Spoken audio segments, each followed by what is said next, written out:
RTV ప్రేక్షకులకి హిందూ బంధువులకి నమస్కారం. ఇవాళ గురుస్థానంలో ఉన్నటువంటి వాళ్ళు, ఓ ఉన్నతమైనటువంటి పూజనీయమైనటువంటి స్థానంలో ఉన్నటువంటి వాళ్ళు మఠాధిపతులు, పీఠాధిపతులు.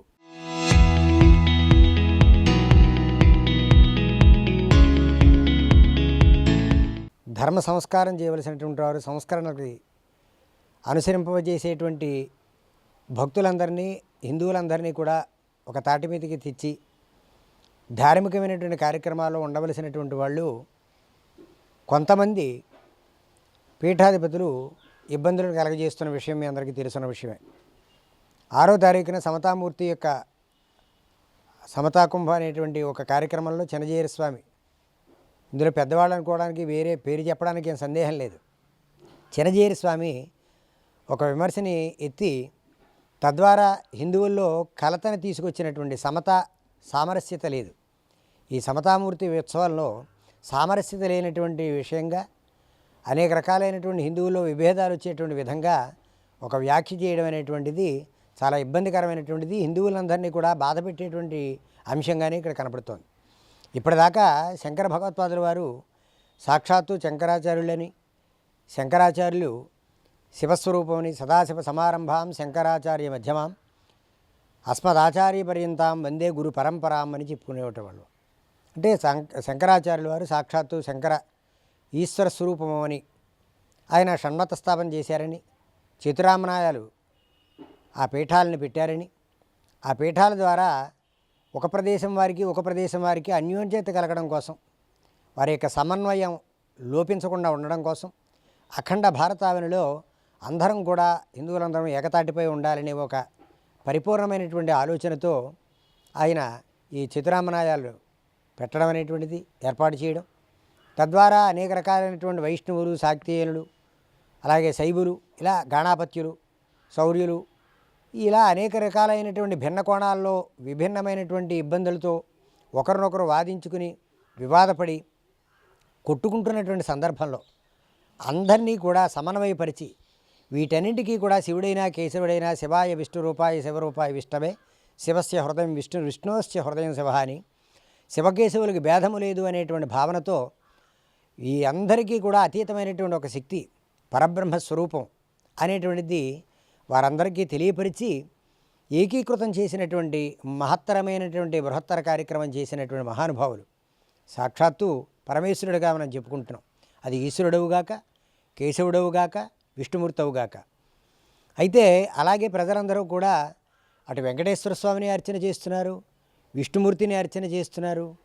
అలాగే శనివారం పెడితే వెంకటేశ్వర స్వామి దగ్గరికి పెడతారు, బుధవారం విష్ణుమూర్తి దగ్గరికి పెడతారు, సోమవారం శివాలయానికి పెడతారు, అలాగే అమ్మవారి దగ్గరికి శుక్రవారం పెడుతూ ఉంటారు. ఎక్కడా భేదం లేదు, సామాన్య హిందువుల్లో, సామాన్య ప్రజల్లో ఎక్కడా కూడా భేదం లేదు. అయితే ఈ భేదాలన్నీ కూడా కల్పింపజేసి వివాదప్రోక్తం చేసి తాను గొప్పగా ఒక ఉన్నతమైనటువంటి 10 మందిలోనూ నోళ్లలో మసలాలేని ఒక సామాన్యుడు, ఏమీ తెలియని అవిజ్ఞానుడు, పరిపాటి ఏ విధమైనటువంటి కనీసపు పరిజ్ఞానం లేనటువంటి వాళ్ళు, విజ్ఞానం లేనటువంటి వాళ్ళు, ఒక సామాన్య ప్రజలు, ఒక అల్పుడు ఏ విధంగా గొప్పదైనటువంటి స్థానానికి వెళ్ళాలని కోరుకుని అటు మంచైనా చేయాలి, చెడైనా చేయాలి. అయితే పెద్ద దొంగతనం చేసినా 10 మంది నోళ్ళల్లోనూ 10 మీడియాల్లోనూ వస్తాడు, లేదా గొప్ప ఉన్నతమైనటువంటి పని చేసినా కూడా గొప్ప స్థానంలోకి వెళతారు. మరి ఏ ఉద్దేశంతో ఆయన చేశారో కూడా సామాన్యుడి యొక్క దృష్టిలో కూడా లేకుండా ఆ సామాన్యుడు ఆలోచించే ధోరణిలో వివాదానికి తెరలేపినటువంటి చినజీయర స్వామి, ఆయన సాక్షాత్తు విష్ణు స్వరూపుడని ఎక్కడా కూడా విభేదం లేదు. ఆయన అనుకుంటూనే ఉన్నారు ఎప్పుడూ కూడా భగవద్గౌడ పాదాచార్యులు అని. ఆ గౌడ పాదాచార్యుల వారిని భగవంతుడిగానే చూశారు ఆయన కూడా. శంకరాచార్యుల వారు ఆయనకి శిష్యులుగానే ఉన్నారు. అయినప్పటికీ కూడా ఎక్కడా కూడా విభేదం రాలేదు. అందరినీ కూడా చాలా సమన్వయంతో ఆధ్యాత్మిక చింతన పెంపొందించేటువంటి విధంగా ఆయన అనేక ప్రయత్నాలు చేశారు. ఆ చేసిన సందర్భంలో విష్ణువు గురించి అనేక స్తోత్రాలు చేశారు, అలాగే అమ్మవారి గురించి అనేక స్తోత్రాలు చేశారు, ఈశ్వరుడి గురించి చేశారు, గణపతి గురించి, కుమారస్వామి గురించి అనేకం చెప్పారు. ఈవేళ మనం ఆయన ద్వారా అనేక రకాలైనటువంటి శ్లోకాలు మనం ప్రజలందరం కూడా చెప్పుకుని ఆ భక్తి పారవస్యంలో పరమేశ్వరుని యొక్క అనుగ్రహాన్ని పొందడం కోసం చేస్తున్నామంటే శంకర భగవత్పాదుల వారు రచించినటువంటివి, చెప్పినటువంటివి.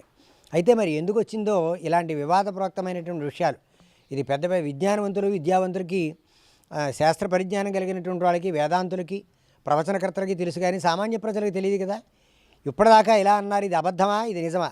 శంకరాచార్యులు అడ్డంగా బొట్టు పెట్టుకుంటారు కాబట్టి ఆయన ఈశ్వరుడా, ఈశ్వర స్వరూపమా, లేకపోతే విష్ణువు స్వరూపమా అనేటువంటి సంశయం రావడం, ఇలాంటివి అనేక రకాలైనటువంటి హిందువుల్లో కలతలు రేపడం కోసం ఇప్పటికే పరమతాల యొక్క ప్రభావం పెరుగుతున్న సందర్భంలో ఇటువంటి వ్యాఖ్యలు చేయడం వల్ల చాలా ప్రమాదకరమైనటువంటి పరిస్థితి భవిష్యత్తులోనూ ప్రస్తుతానికి కూడా నెలకొని ఉన్నది. కాబట్టి ఇది ఎంత మాత్రమూ కూడా హర్షించదగినటువంటిది కాదు. కాబట్టి హర్షణీయం కాదు. కాబట్టి ఆయన వ్యాఖ్యలు వెనక్కి తీసుకోవాలి, బేషరతుగా క్షమాపణ చెప్పి, ఏదో ఒక తెలియని ధోరణిలో మాట్లాడాను అని, అపస్మృతిలో మాట్లాడాను అనేటువంటి భావన ప్రజలందరికీ కూడా తెలియపరచవలసినటువంటి విషయం ఎంతైనా ఉన్నది.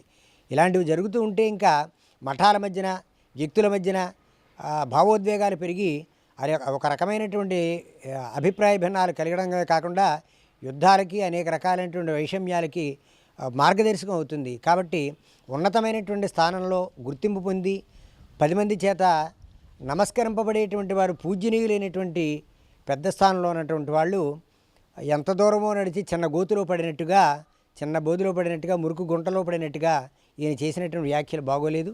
కాబట్టి వీటిని వెనక్కి తీసుకోవాల్సినటువంటి అవసరం ఎంతైనా ఉన్నది. ఇది అందరూ కూడా ముక్తకంఠంగా అందరూ కూడా ప్రతిఘటిస్తున్నారు. కేవలం అది శివభక్తులే కాదు, వైష్ణవులే కాదు, అందరూ కూడా ప్రతిఘటిస్తున్నటువంటి విషయం. కాబట్టి ఇది ధర్మం కాదు. కాబట్టి ఇలాంటివి ఇక మీదట రాకుండా ఆలోచించుకోవాల్సినటువంటి అవసరం ఎంతైనా ఉన్నది. వారు మరొకసారి సింహావలోకనం చేసుకుని తమ యొక్క స్మృతి తప్పి మాట్లాడినటువంటి ఈ భావజాలపు మాటలు ఏవైతే ఉన్నాయో వాటిని వెనక్కి తీసుకోవడం చాలా మంచిది. Local to global news at your finger tips. మీ చేతిలో ఒక ఆయుధం. Download Raw TV app. Media legend Ravi Prakash is back.